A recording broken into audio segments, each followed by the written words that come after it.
Love makes us dream, but it also makes us bleed. It gives us joy like nothing else, and pain like nothing else. The real question is, can we learn to love without losing ourselves? Love is not just candlelight dinners or happy selfies. It's a mirror, a test, and sometimes a storm. It pulls out our deepest hopes and our darkest fears. One day you feel alive with possibility, the next you're confused or anxious. If you've ever asked yourself, why is love so hard to handle sometimes? You're not alone. The truth is, love in particular, and relationships in general, reflect the very things Stoicism was designed to address: our reactions, our expectations, and our ability to hold our ground in the face of uncertainty. Stoicism is not cold detachment, it is warm composure. It gives you tools to navigate attraction, intimacy, rejection, and growth without losing yourself. Think of it this way: love, like every relationship you enter, is like a storm at sea. Sometimes the waters are calm and inviting, other times they are unpredictable and violent. Without the skills to steer your ship, you can get tossed around, even wrecked. But with Stoicism, you carry an anchor, something that grounds you no matter how wild the waves get. So today, we'll explore 7 powerful ways Stoicism transforms how you love, how you connect, how you respond, and how you build something lasting with strength and clarity. This isn't abstract philosophy. These are practical strategies for the most human of experiences: love. And the first step begins with one of the hardest ways of all: learning to control what is truly in your hands and releasing everything that is not.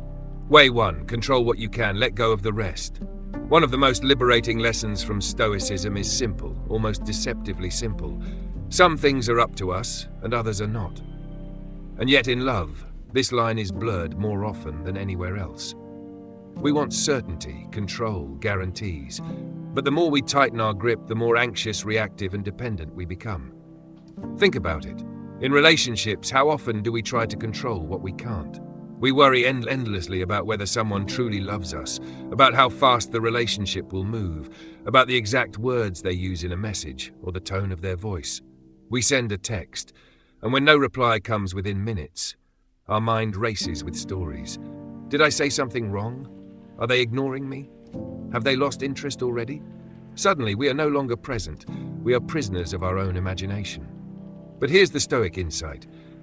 Those reactions are stories, not facts. The fact is simple. You sent a message and it hasn't been answered yet. That's it. The narrative you add, whether they're ignoring you, whether it's over, whether you've done something unforgivable, those are illusions you've chosen to believe. And illusions, when clung to, destroy peace of mind. What then is truly in your control? Your words, your tone, your patience, your decision to respond with integrity instead of impulse. The way you carry yourself when faced with uncertainty. You can't control their phone, but you can control whether you put yours down and return to your own life. You can't control their heart, but you can control whether you show up as the best version of yourself. Picture this: you send that message and the silence stretches. Instead of spiraling, you pause. You remind yourself, their reply is outside my control. My response is mine to choose. And then you redirect your energy. Maybe you step outside for a walk, open a book, go to the gym, or put energy into your craft. Instead of collapsing into anxiety, you anchor yourself in action. And that simple choice not only frees you, it also removes the invisible pressure you put on the other person. When you let go of trying to control them, you actually make space for authentic connection to grow. The Stoics weren't naive. They knew love stirs the deepest emotions. But their wisdom was this: suffering comes not from events themselves, but from how we interpret and respond to them. Epictetus reminded his students, it's not what happens to you, but how you react to it that matters. Imagine applying that in every difficult moment of your relationship. Suddenly, love stops being a battlefield of control and becomes a practice of freedom. Practical tip: the next time you feel anxious waiting for someone, physically name one action you can control right now. Say it out loud. It might be, I can take 3 deep breaths, or I can step outside and feel the air, or I can write in my journal. Then, do that one action. By grounding yourself in control, you reclaim your freedom from anxiety. Love cannot survive under the weight of control, but love flourishes in the soil of freedom. When you let go of what isn't yours, you finally discover the strength of what truly is. Way 2. Presence is the new luxury.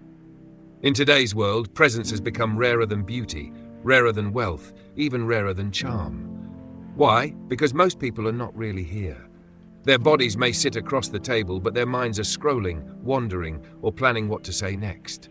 And in love, that absence is louder than words. Think of the last time someone gave you their full attention. No phone in hand, no quick glances toward the door, no rushing to fill the silence, just steady, open presence. They listened, they looked at you, they made you feel like your words carried weight. That moment probably stayed with you because such moments are unforgettable and tragically rare. Now, flip the memory. Think of the last time someone didn't give you presence. They nodded without hearing, they checked their phone, they seemed halfway gone. How did it feel? Small, forgettable, like you weren't really there. That is the cost of absence. And in love, absence is deadly. Presence, on the other hand, is magnetic. On a date, it isn't about perfect lines or dramatic gestures. Presence is asking a question and then actually waiting for the answer without jumping in. It's noticing the subtle changes, a laugh that suddenly softens, an expression that flickers across their eyes, a hesitation before they speak. These are the tiny cues that tell you more about someone than hours of shallow talk. The Stoics trained this skill in every part of life. Marcus Aurelius wrote, "Concentrate every minute on doing what's in front of you with precise and genuine seriousness." To him, presence was not a luxury, it was a discipline. Whether he was signing decrees as emperor or watching the sunset, he urged himself to be there, fully. Apply that same wisdom to love, and presence turns ordinary evenings into sacred memories. Here's the paradox. People often chase big displays of romance, expensive gifts, exotic trips, elaborate declarations. But the truth is, what we crave most is simple, undivided attention. That is the new luxury. That is what makes someone feel seen, cherished, unforgettable. Practical tip. Before stepping into a date or a conversation, pause for one full breath. Silently remind yourself, this moment deserves me whole. Then put the phone away, soften your gaze, and be fully there. With practice, presence stops being a performance and becomes your natural way of relating. Love does not demand perfection, but it does demand presence. And if you can master that, if you can truly be where you are, you will stand out in a world starved for attention. Way 3. Love without clinging. One of the hardest balancing acts in love is this. How do you hold someone close without holding them too tightly? How do you love deeply without turning that love into chains? This is where Stoicism offers one of its most challenging yet liberating insights. Love, but do not cling. The Stoics remind us that everything we cherish, our health, our possessions, even the people we love most, is given to us on loan. Nothing is guaranteed to stay forever. That doesn't mean we should love less. It means we should love with gratitude, not with possession. Epictetus once compared life to a banquet. The dishes come around the table. You enjoy what is in front of you. But when the platter moves on, you do not grab or cling. You let it go with grace. In relationships, this perspective transforms the way we connect. Instead of suffocating the people we love with endless demands for reassurance, we allow space. We say in essence, I choose you, but I do not own you. Think about the difference. Partner A says, you must always text me back immediately or I panic. You must constantly prove you love me. That creates pressure, fear, and resentment. Partner B says, I love our time together, and I know we both need space to breathe, to grow, to simply be ourselves. That creates trust. Which love feels freer? Which love feels stronger? Clinging comes from fear. Fear of losing, fear of being left behind, fear that we are not enough. But gratitude creates confidence. When you truly appreciate the time, the presence, the moments you have with someone, you no longer need to grip them with trembling hands. You can simply hold them gently, and that gentleness is exactly what makes love last. And here's the paradox. The less you cling, the more durable the relationship becomes. Why? Because people flourish when they feel free, not trapped. Love that breathes is love that grows. Love that clings is love that withers. Practical exercise. The next time you feel the urge to demand reassurance, stop. Instead of saying, tell me you love me right now, or I'll feel insecure, flip it around. Offer reassurance instead. Say to your partner, I love you, and I'm grateful for this moment with you, without expecting a return.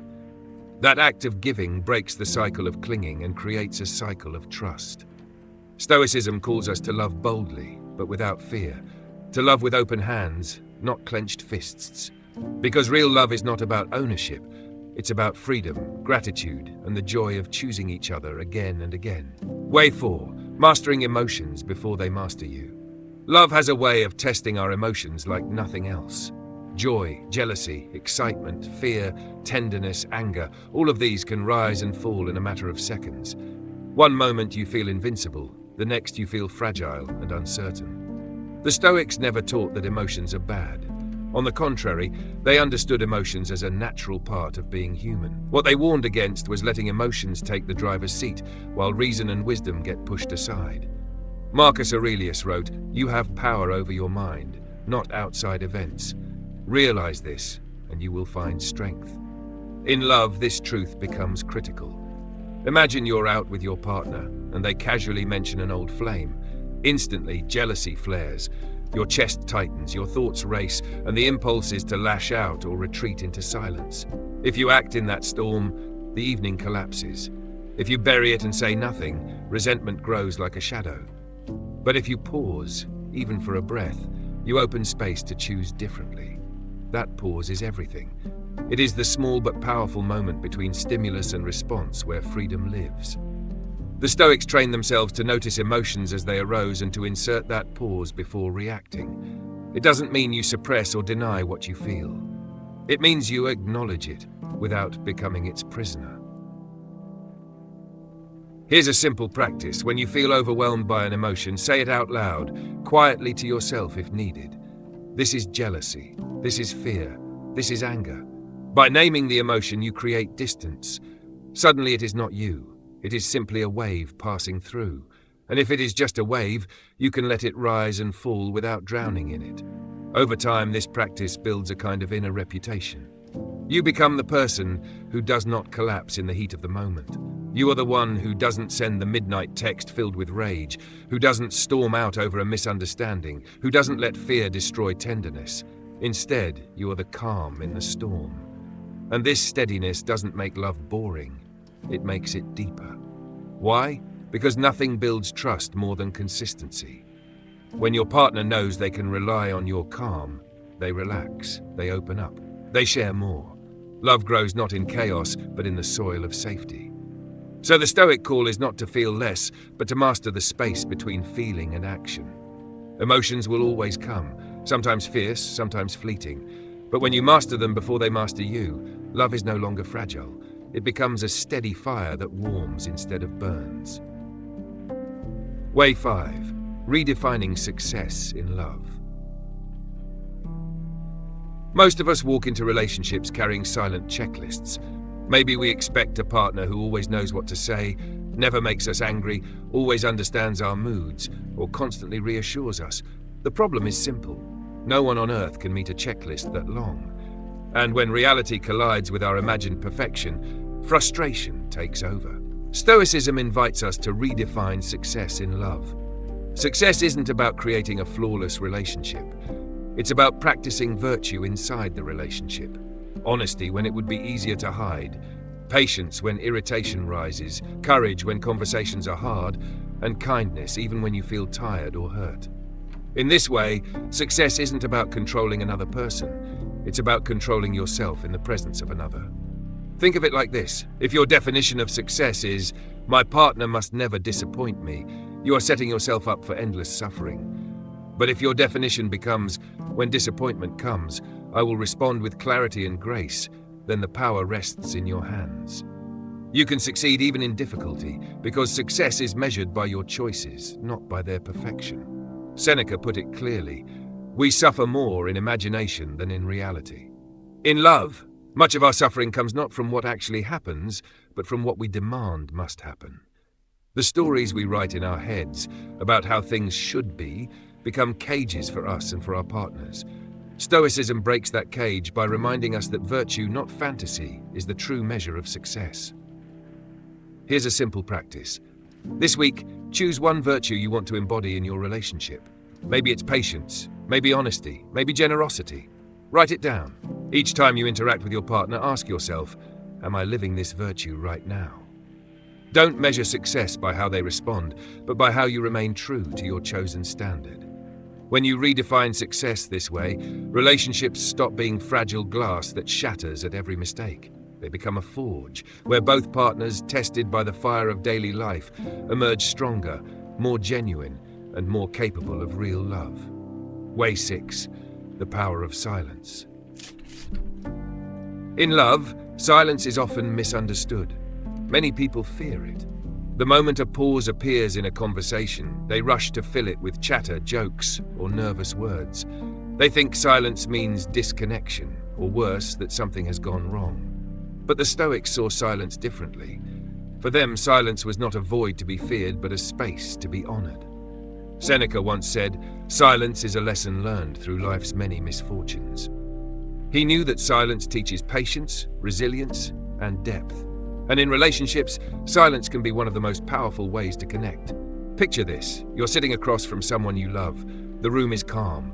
No words are spoken, yet the air feels full. You don't scramble for a filler like, "So, how was traffic?" Instead, you let the silence breathe. In that moment, silence becomes intimacy. It communicates confidence, calm, and presence. It tells the other person, "I am here with you and I don't need to escape." Think of a hug. Without words, silence allows the embrace to linger, to sink deeper. Think of a long gaze. Silence makes it powerful, not awkward. Think of shared intimacy. Silence doesn't weaken it, silence deepens it. The Stoic approach is simple. Don't fear silence, master it. When silence arises, instead of rushing to speak, take one slow breath. Relax your shoulders. Let the quiet sit for a moment. What you'll discover is that silence is not emptiness. It is presence in its purest form. Over time, something amazing happens. Your partner no longer feels the need to entertain you or prove themselves with constant words. They feel safe. Safe in your quiet, safe in your company. And that sense of safety, of being able to sit together without masks, without performance, is one of the deepest forms of love there is. Silence, then, is not the absence of connection. It is the soil where connection grows. When you embrace silence, you transform awkward pauses into lasting memories, and ordinary moments into sacred ones. Way 7. Choosing character over chemistry. Chemistry is intoxicating. It makes your heart race, your palms sweat, your stomach flip. It's the spark that pulls two people together with magnetic force. But here's the truth. Chemistry alone cannot sustain a relationship. Sparks ignite, but without substance, they quickly burn out. What sustains love, what gives it strength over time, is character. The Stoics would remind us that attraction is not enough. Epictetus and Marcus Aurelius both taught that we should look deeper, not at how someone makes us feel in a fleeting moment, but at how they act when life tests them. Do they keep promises, even when it's hard? Do they treat others with kindness and respect, not just when it's convenient? Do they stay grounded in hardship, or do they collapse into blame and anger? These are questions of character, and character outlasts chemistry every time. Marcus Aurelius wrote, "Waste no more time arguing about what a good man should be one." Applied to love, this means stop waiting for the perfect partner to appear. Instead ask, am I becoming the kind of person I wish to attract? Am I living by the virtues I desire in another? Because the best way to find a partner of character is to embody it yourself first.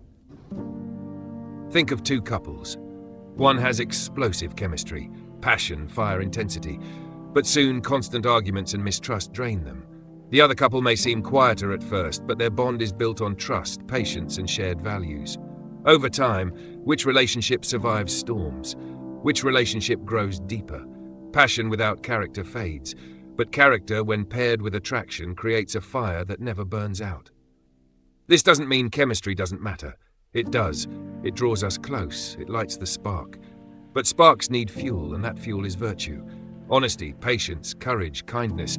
These are the steady woods that keep love burning through years, not days. Practical reflection.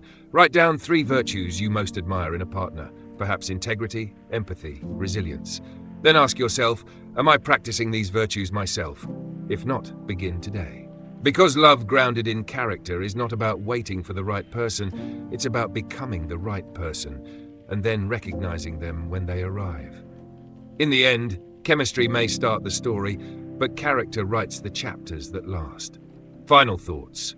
Love, rare and stoic. When we step back and look at all 7 principles, a clear truth emerges. Stoicism does not make love colder, it makes it stronger. It teaches us how to stay calm when emotions surge, how to be present when distractions pull us away, how to give love without chains, how to pause before reacting, how to redefine success, how to find intimacy even in silence, and how to value character over fleeting sparks. Love is not just about finding the right person, it is about becoming the right person. The Stoic path invites us to build relationships where calm replaces chaos, where trust replaces fear, and where character sustains the flame of passion long after the initial sparks fade. So ask yourself, which of these 7 lessons speaks to you most right now? Do you need more presence in your relationships? More steadiness in your emotions? Or perhaps a shift in how you define success in love? Share your thoughts in the comments. I would love to hear what resonates with you, and your insight might help someone else who is listening today. Thank you for watching Stoic Wisdom today. If this message has sparked something in you, don't keep it to yourself. Subscribe to Stoic Wisdom today, hit the notification bell, and join this journey of bringing ancient philosophy into modern love and life. Because wisdom is not meant to sit on a page, it's meant to be lived. And as always, stay grounded, stay calm, stay stoic, and remember, rare composure is unforgettable.